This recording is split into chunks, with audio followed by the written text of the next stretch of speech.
The story begins with a slow, atmospheric introduction to the island, a place of breathtaking beauty, yet with an unsettling quietness that lingers beneath the surface.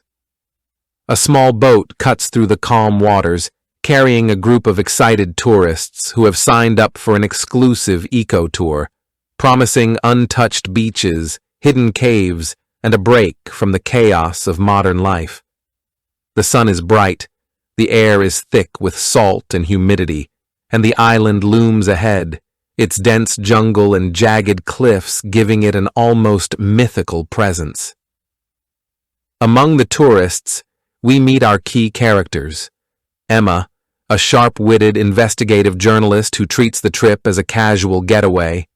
Liam, an adventurous backpacker eager to explore off-the-grid locations. Sophia, a spiritualist drawn to the island's rumored energy.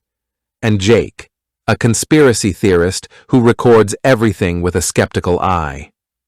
Their excitement is palpable, laughing, snapping photos, and joking about getting lost in paradise.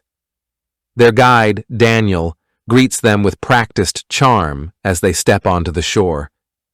He's friendly but reserved, his smile not quite reaching his eyes. He gives them a brief tour of the campsite, pointing out the basic amenities while subtly avoiding questions about the island's history. The tourists don't notice his hesitation. They're too busy marveling at the scenery. But then, a moment of unease. As the group unpacks, an old fisherman watches them from a distance. When Emma approaches him out of curiosity, he mutters in a low voice, "Some places don't like visitors." Before she can press him further, Daniel intervenes, dismissing the man as a superstitious local. The fisherman's warning lingers, though. Was it just folklore, or something darker? As night falls, the group gathers around a campfire, the flames casting long shadows. Daniel tells them stories about the island's legends, spirits in the trees, whispers in the wind, travelers who never left. Some laugh it off, but others, like Sophia, feel a strange pull toward the unknown. The camera lingers on the surrounding jungle, where unseen eyes might be watching. The scene ends with the tourists retreating to their tents, the island now cloaked in an eerie silence. The waves crash softly in the distance, but there's something else, a faint, almost imperceptible sound, like rustling leaves or footsteps. The audience is left wondering, is the island truly deserted, or is something or someone waiting for the right moment? This opening sets the tone for the entire story. A paradise hiding secrets, a guide with unclear motives, and a group of unsuspecting visitors who may have stepped into something far beyond their understanding. The beauty of the island is a facade, and the real horror has only just begun. The first night on the island settles in like a slow, creeping shadow. The sun dips below the horizon, painting the sky in deep oranges and purples before surrendering to an inky darkness. The tourists, still buzzing from the day's exploration, gather around a crackling campfire, its flickering light carving out a fragile circle of safety in the vast, swallowing jungle.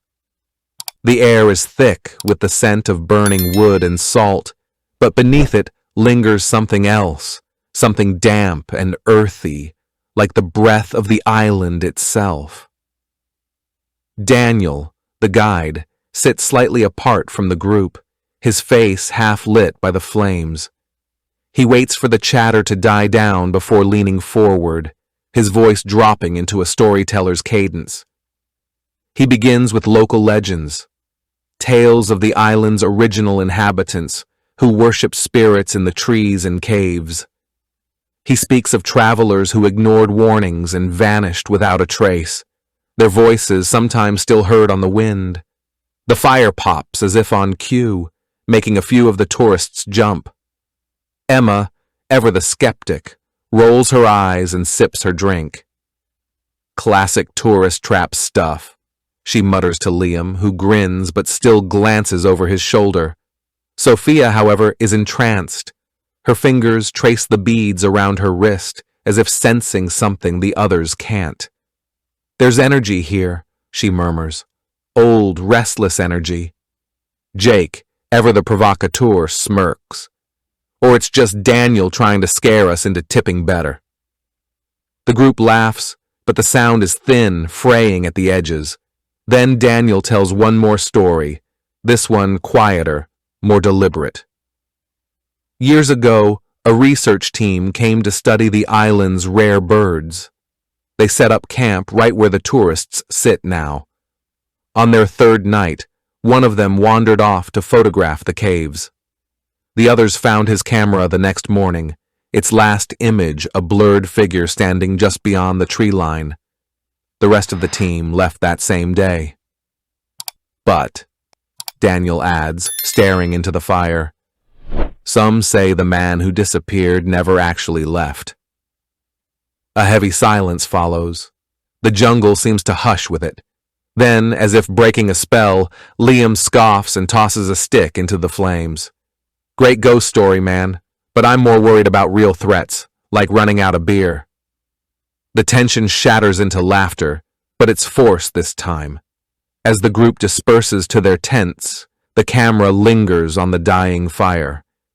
Embers rise like fleeing spirits, and for a moment, the shadows between the trees seem to shift. A faint sound, a whisper, or just the wind, hisses through the leaves. The morning after Liam's disappearance dawns wrong. There's no slow, golden sunrise over paradise, just a sickly gray light bleeding through the mist that clings to the campsite like a shroud. The air hangs heavy, too still, as if the island itself is holding its breath. Emma blinks awake to unnatural quiet. No birds, no waves, just the zipper of her tent too loud in the hush. She finds Liam's tent first.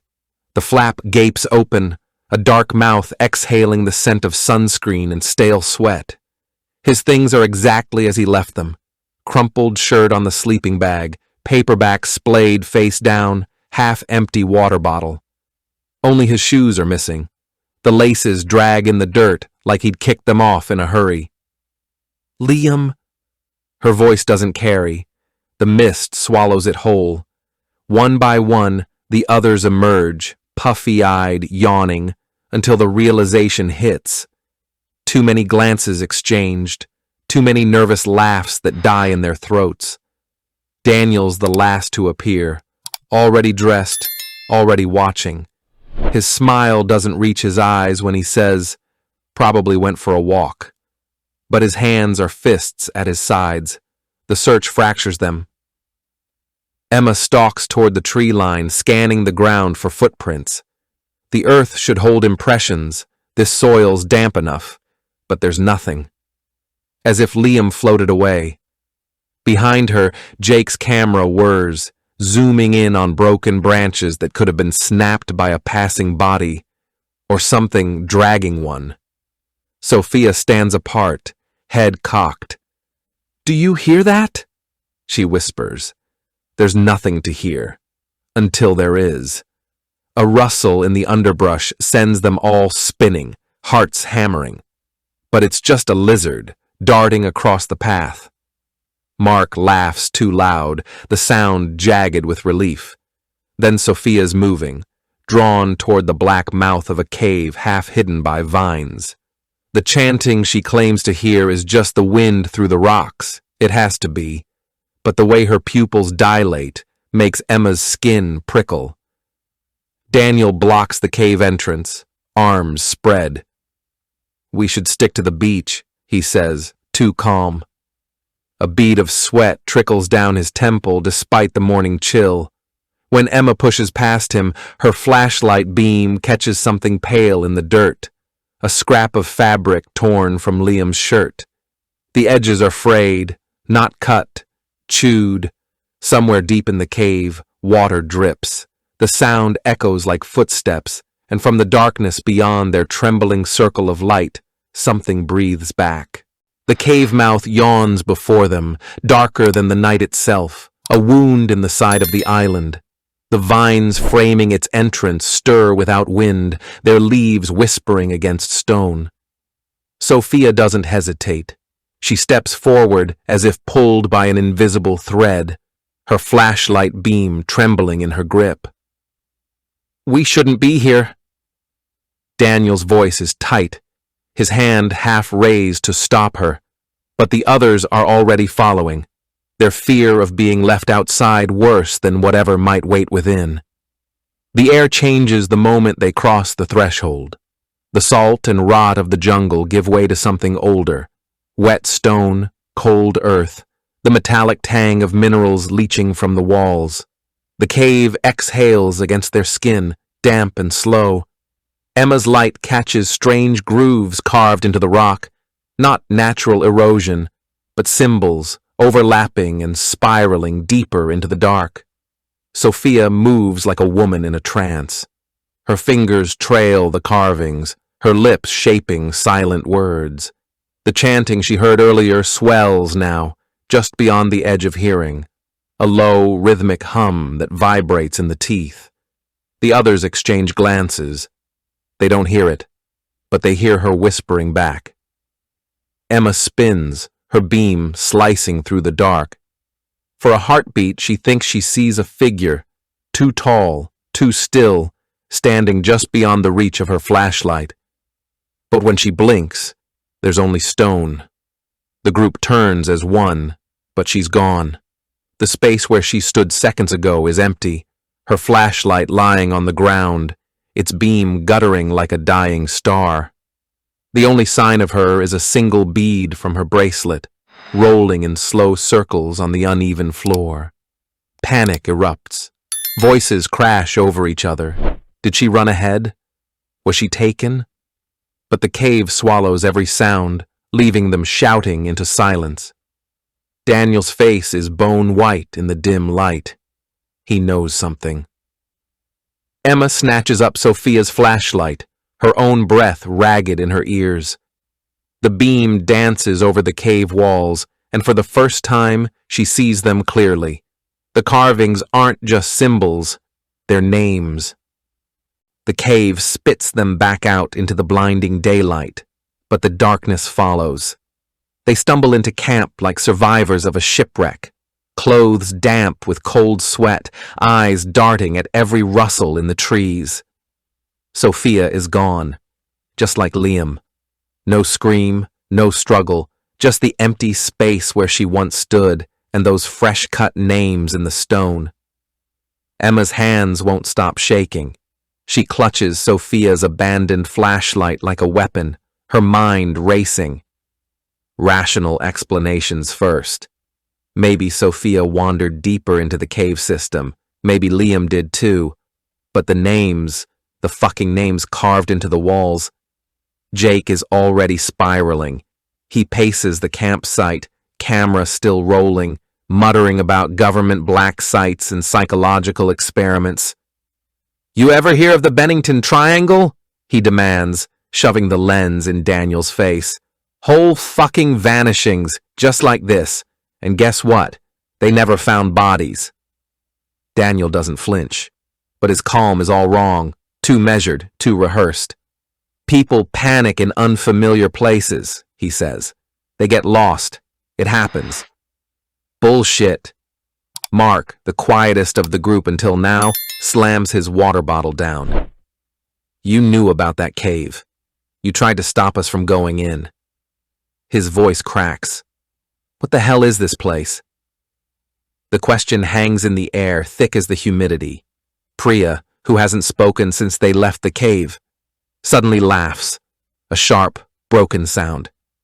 "You really think we're getting off this island?" She points to Daniel's bag, half unzipped, a glint of metal inside, a gun. The world tilts. Emma's pulse roars in her ears. Every interaction with Daniel replays in her head, the two convenient excuses, the way he watched them at the campfire, the fisherman's warning. Some places don't like visitors, but the worst part? The glances between the others, The way Mark edges closer to Jake, like they're forming alliances. The way Priya's fingers twitch toward the knife in her backpack. Because if Daniel isn't what he seems, then neither are they. The jungle presses in, whispering. The island isn't done with them yet, and neither is whatever's hiding in the dark. The campfire that night is a funeral pyre for their trust. No one sleeps. No one even pretends to try. The flames cast jagged shadows across their faces, turning familiar features into grotesque masks. Daniel sits apart, his back against a gnarled tree, eyes reflecting the firelight like an animal caught in a snare. The gun is visible now, resting on his knee, his fingers tapping an uneven rhythm against the grip. Emma watches him through the smoke. Her notebook is filled with frantic scribbles, timelines, inconsistencies, the names from the cave. Too many dots connecting in ways that make her stomach twist. She opens her mouth to speak, but it's Jake who breaks the silence first. "You're not a guide," he says, voice raw. "You're a fucking groundskeeper." Daniel doesn't deny it. The confession spills out like pus from a wound. The island has always taken people, not often, just enough to fuel the legends to keep the curious away. And Daniel? His family has been tending to it for generations, not protecting visitors, protecting the island from them. Priya makes a sound like a wounded animal. "You led us here to die." "No," Daniel says, and for the first time, real emotion cracks through. "I led you here to survive. If the offerings aren't made willingly, it takes them all. Every time." The word offerings hangs in the air, rancid and heavy. A twig snaps in the darkness beyond the firelight, then another. Something is moving in the trees, something that doesn't care about their revelations or their pain. The leaves shiver without wind. The whispers are back, but now they're forming words. Sophia's voice, Liam's laugh. Emma's flashlight beam jerks toward the sound, illuminating the edge of the clearing. The dolls from the abandoned village are there, arranged in a perfect semicircle. Driftwood limbs twisted into familiar poses, Liam's hiking boots laced onto one, Sophia's beads draped around another's neck, and at the center, a space left open, waiting. Daniel stands slowly, the gun trembling in his hand, but it's not pointed at the darkness, it's pointed at Emma. "Please," he whispers, "just run." The fire goes out, not like a flame dying, like something inhaled it. And in the sudden, suffocating dark, the island finally shows them what it really is. The darkness doesn't lift, it breathes. Emma stumbles backward, the gunshot still ringing in her ears. Daniel didn't aim at her. The muzzle flash lit his face for just an instant, wide-eyed, desperate, before he turned the barrel under his own chin and pulled the trigger. His body hits the dirt with a thud that seems too small for the weight of what he's just done. Then the whispers become voices. Liam's voice, Sophia's. Now Daniel's too, raw and broken, already joining the chorus. The flashlight beam shakes in Emma's grip as she swings it toward the trees. The dolls are gone. In their place stand figures, pale and shimmering like heat haze. Liam smiles at her, but his mouth stretches too wide. Sophia reaches out with fingers that taper into sharp points, and behind them, more, so many more, their features blurring into one another like faces pressed against fogged glass. The island's true caretakers, not spirits, not ghosts, the offerings who stayed. Emma's back hits something solid, the cave mouth. It exhales against her neck, warm and rancid. She understands now. Daniel wasn't lying. The island does demand sacrifices, but not to keep it untouched, to keep it fed. The last thing she sees before the hands close around her wrists is the journal, lying open where Daniel dropped it. A single line glows in the moonlight. They don't vanish. They become part of it. Then the cave swallows her whole. Final shot. Dawn breaks over an empty beach. The tents still stand. Bags sit unpacked. A camera lies in the sand, its last footage showing Emma's flashlight beam sweeping over the cave wall, where 3 new names now join the others, the stone still weeping fresh water. Or is it tears? The waves roll in. The island waits. Thanks for watching. If you enjoyed this video, hit that like button, subscribe, and ring the bell for more. Let me know your thoughts in the comments. I'd love to hear from you. See you in the next one. Bye for now.